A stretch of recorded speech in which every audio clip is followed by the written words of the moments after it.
Estamos llegando ya al domingo para poder celebrar la Eucaristía. Y la primera parte de la liturgia es la liturgia de la palabra, en la que se destaca naturalmente el Evangelio como noticia principal. Las lecturas anteriores también tienen relación con el Evangelio, particularmente la primera lectura, pero por cuestión de tiempo nos dedicamos únicamente al Evangelio. Estamos en el Evangelio según San Marcos, capítulo 12, los versículos 28 al 34. En aquel tiempo un letrado se acercó a Jesús y le preguntó: ¿cuál es el precepto más importante? Jesús respondió: el más importante es: escucha, Israel, el Señor nuestro Dios es uno solo. Amarás al Señor tu Dios con todo tu corazón, con toda tu alma, con toda tu mente, con todas tus fuerzas. El segundo es: amarás al prójimo como a ti mismo. No hay mandamiento mayor que estos. El letrado le respondió: muy bien, maestro, es verdad lo que dices. El Señor es uno solo y no hay otro fuera de Él. Que amarlo con todo el corazón, con toda la inteligencia y con todas las fuerzas, y amar al prójimo como a uno mismo vale más que todos los holocaustos y sacrificios. Al ver Jesús que había respondido acertadamente, le dijo: no estás lejos del reino de Dios. La conclusión de este pasaje es un poco enigmática, porque Jesús no invita al escriba a que le siga. ¿Por qué no le sugiere el siguiente paso a dar para entrar en el reino de Dios? Al hombre rico le había indicado inmediatamente lo que le faltaba. Ve, le dijo, vende cuanto tienes, dáselo a los pobres y tendrás un tesoro en el cielo. Después, sígueme.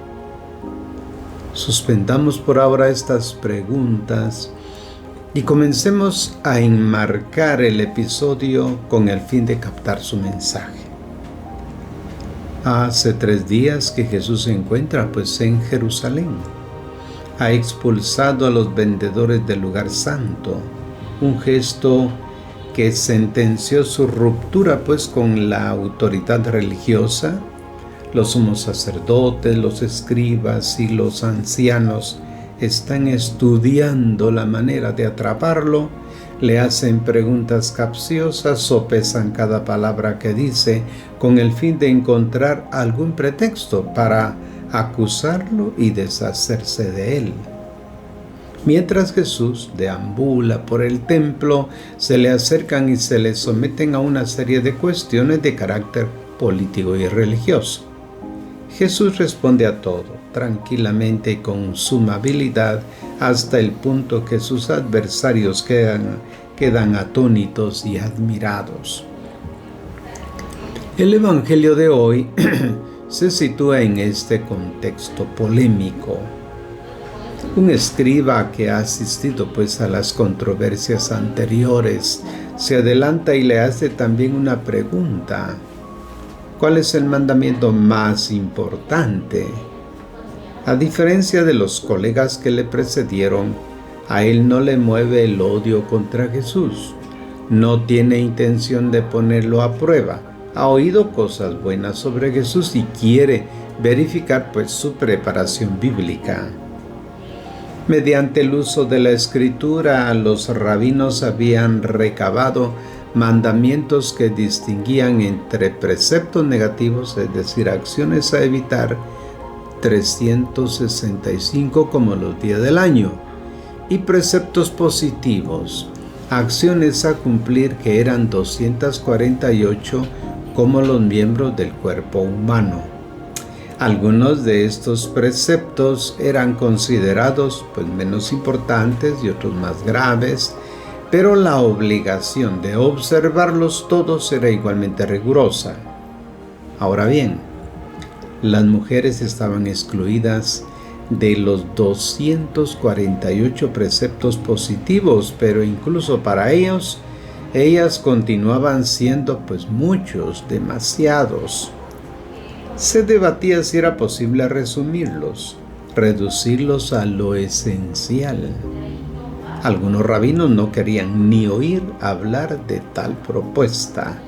Se dice que un día el rabino Shammai se lanzó a bastonazos contra un pagano que, queriendo hacerse judío rápidamente, le había pedido un resumen de la ley de Dios.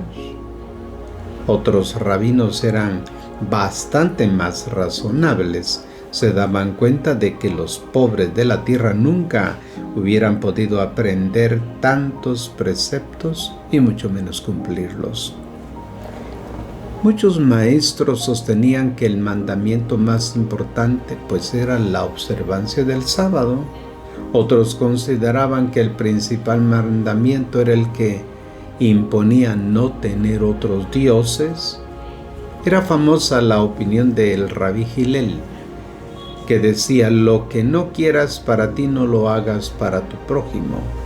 Esta es toda la ley y el resto es solo comentario.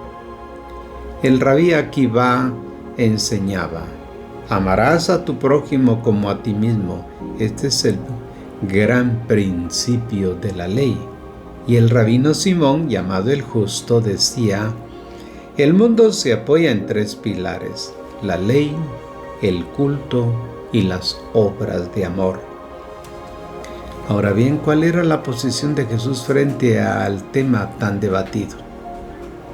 Jesús mostraba ser muy comprensivo con los pecadores y sus debilidades, de no ser tan inflexible como el rabino Shammai, lo que induciría a nuestro escriba a pedir al maestro un resumen de lo más importante de la ley.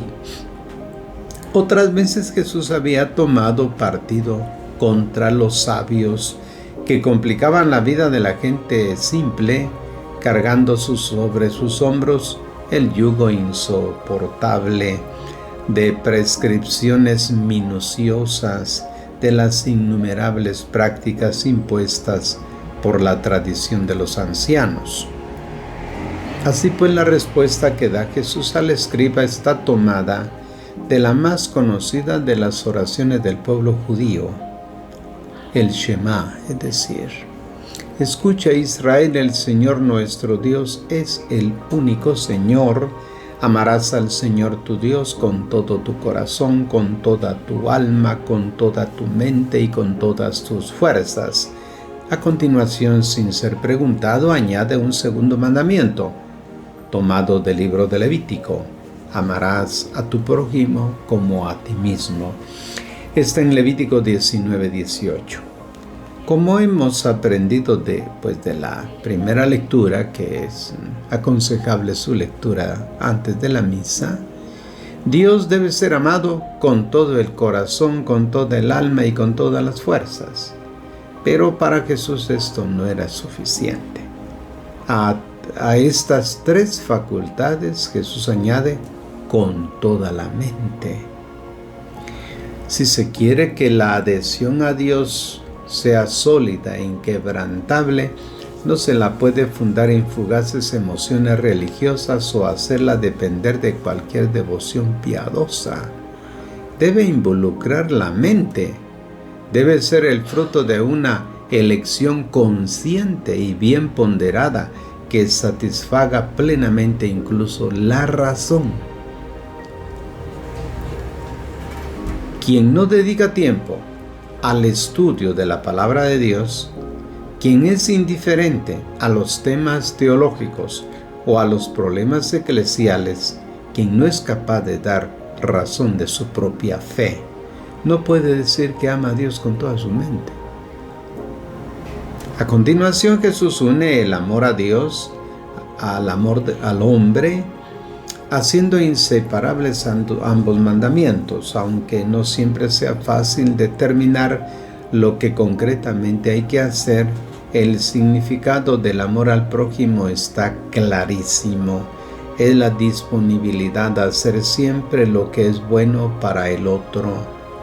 No es del todo evidente, sin embargo, lo que puede significar amar a Dios y cuál sea la relación entre los dos mandamientos. El amor al prójimo requiere el compromiso de garantizar que nadie se quede sin comida, vestido, atención, educación y sin lo necesario para una vida digna. Sin embargo, este compromiso no debe delegar a un segundo puesto los deberes para con Dios.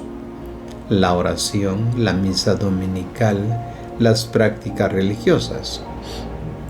Una parte del tiempo, por tanto, hay que dedicarla al trabajo, a la familia, a los amigos, pero sin quitarle a Dios la parte que le pertenece. Esta insatisfactoria y bastante extendida interpretación es peligrosa, pues lleva a enfrentar a un mandamiento con el otro, ya que lo que se le da al prójimo se le quita a Dios. Notemos que solo en el Evangelio según San Marcos los dos mandamientos se colocan en orden jerárquico. Se dice que hay un primer precepto, sin duda el más importante, y un segundo. El evangelista Mateo presenta la respuesta de Jesús al rabino de una manera más matizada. El segundo, dice, es semejante a este. Por tanto, no es menor, como parecería resultar de la versión según San Marcos. En San Lucas se da un paso más. No hay mención de un primero y un segundo, sino de un solo mandamiento. Amarás al Señor tu Dios y a tu prójimo como a ti mismo. Lucas 10:27.